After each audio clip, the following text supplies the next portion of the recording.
È Storia Gorizia 2012, siamo in compagnia del professor Claudio Cressati dell'Università di Udine e anche dell'Accademia Europeista del Friuli Venezia Giulia, già assessore anche qui alla cultura a Gorizia. Presenti qui per una tavola rotonda, San Colombano, profeta d'Europa, dalle radici cristiane alle crisi dell'euro. Beh, se San Colombano era abate e monaco missionario e ha profetizzato appunto l'unità culturale europea con l'espressione Totius Europe, i padri fondatori dell'Europa furono Spinelli, Einaudi, Schumann e Adenauer. In ordine, potrebbe farci una piccola sintesi del pensiero di ciascuno di questi, magari partendo da Einaudi. Sì, tutto parte diciamo dalla Prima Guerra Mondiale e dalla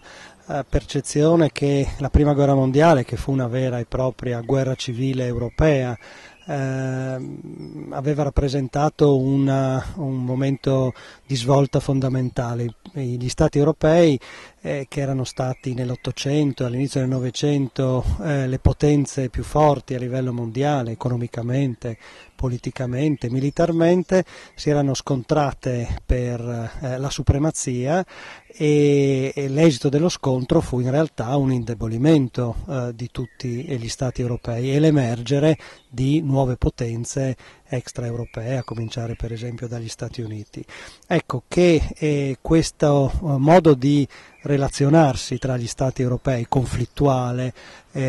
fortemente antagonistico l'uno verso gli altri, avrebbe condotto prima o dopo l'Europa all'autodistruzione e comunque alla decadenza, è la molla che fa partire i progetti, le riflessioni sulla possibilità di cambiare i rapporti tra gli Stati europei, farli passare dalla competizione e dall'aggressione reciproca alla collaborazione, all'integrazione. E sono idee che vengono prospettate già da singoli pensatori, da singoli autori, filosofi nell'Ottocento, però è appunto la Prima Guerra Mondiale che rappresenta in qualche modo il fatto politico che focalizza l'attenzione su questa possibilità da un lato, ma questi rischi dall'altro. E Einaudi è uno tra i primi che già durante la Prima Guerra Mondiale sottolinea come fosse necessario non limitarsi a progetti di collaborazione basata per esempio sulla Società delle Nazioni, che pure il presidente americano dell'epoca Wilson aveva proposto, ma che bisognasse fare un passo ulteriore, cioè Einaudi sottolineava, ripeto già nel 1918, che fosse necessario un trasferimento effettivo di competenze, di sovranità dal livello degli Stati ad un livello comune europeo, superiore, perché altrimenti la collaborazione diplomatica e economica avrebbe corso sempre il rischio di essere contraddetta dai cambiamenti politici, dai cambiamenti della situazione economica, dai cambiamenti delle leadership, e fissò esplicitamente l'obiettivo di creare una struttura federale a livello europeo, con una federazione europea che avesse alcune competenze limitate ma fondamentali, in particolare nella politica estera, di difesa, nella politica commerciale, nella politica economica e monetaria. Ecco, queste idee che Einaudi avanza appunto nel 18, nel 19 e che vengono riprese anche da altri pensatori. Pensiamo per esempio a un libro scritto a quattro mani da Attilio Cabbiati e Giovanni Agnelli, il fondatore della Fiat, che appunto scrivono sempre nel 18 un saggio intitolato Federazione Europea o Lega delle Nazioni, con un punto di domanda, in cui sostanzialmente avanzano le stesse idee di Einaudi. E Spinelli? Ecco, Spinelli è in realtà direttamente collegato con Einaudi, perché quando Spinelli, antifascista, arrestato, condannato a lunghi anni di carcere prima e poi di confino, comunista all'inizio ma che poi esce dal Partito Comunista e che è in qualche modo alla ricerca di una soluzione politica in positivo che rifiutasse e superasse il fascismo ma anche il comunismo, ecco, Spinelli in quegli anni di carcere di confine entra in contatto con Ernesto Rossi, Giustizia e Libertà, di conseguenza con un altro, anche lui antifascista ma non comunista, che era stato allievo di Einaudi, e attraverso Ernesto Rossi Spinelli entra in contatto con le riflessioni federaliste di Einaudi e di altri federalisti anche inglesi, anglosassoni, che negli anni 30 avevano approfondito proprio queste problematiche, e da lì parte l'idea, nel dibattito che appunto i confinati avevano a Ventotene, quest'isoletta in cui erano ristretti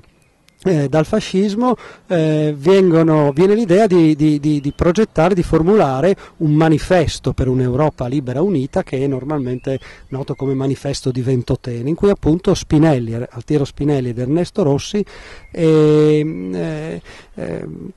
concentrano la loro attenzione sul progetto di integrazione federale dell'Europa, e diciamo che la creazione di una federazione europea sarà per Altiero Spinelli il programma politico di tutta la sua vita, che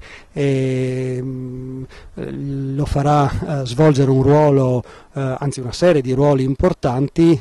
lungo tutto il dopoguerra. Uno di questi ruoli importanti fu quello di, oltre che fondare il movimento federalista europeo e svolgere attività appunto giornalistica e politica, fu anche quello di consigliere di Alcide De Gasperi, il presidente del Consiglio italiano alla fine degli anni 40 e inizio degli anni 50, quando il processo di integrazione europea effettivamente parte. Qui tornano gli altri autori che venivano ricordati. Quindi Schuman e Adenauer. Ecco, diciamo che Robert Schuman francese, Konrad Adenauer tedesco e Alcide De Gasperi italiano sono altrettanto europeisti e anzi per certi aspetti anche federalisti come Spinelli, ma svolsero ruoli diversi perché avevano ruoli politici diversi, non erano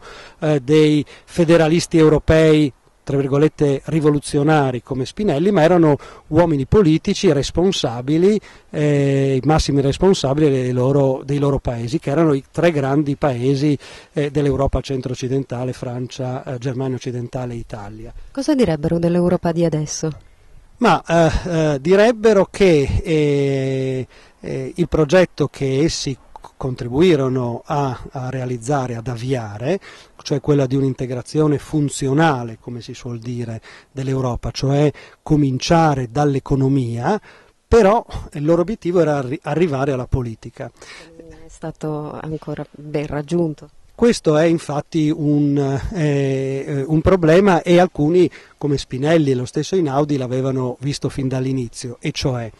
la strada dell'integrazione europea, come si è appunto sviluppata dalla famosa dichiarazione Schuman del maggio 1950, è stata un'integrazione cosiddetta funzionalista, cioè basata sulla integrazione progressiva di una serie di funzioni economiche, tecniche, amministrative importanti, ma come dire, che non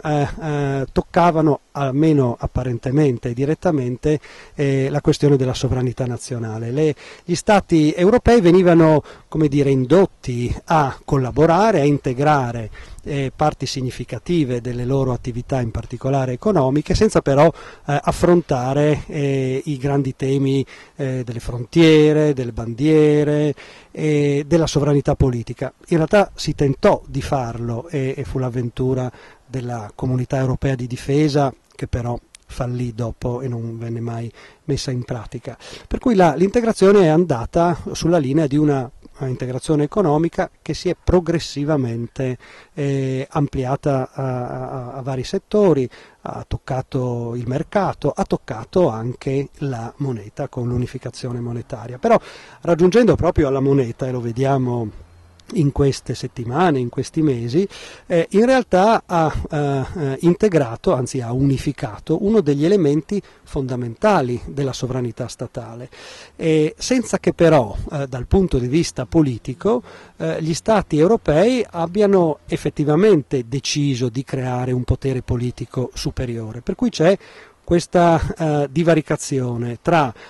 un'economia europea, un mercato, una moneta integrata e invece tante politiche nazionali. Questo probabilmente avrebbero detto, come in termini critici, sia appunto i politici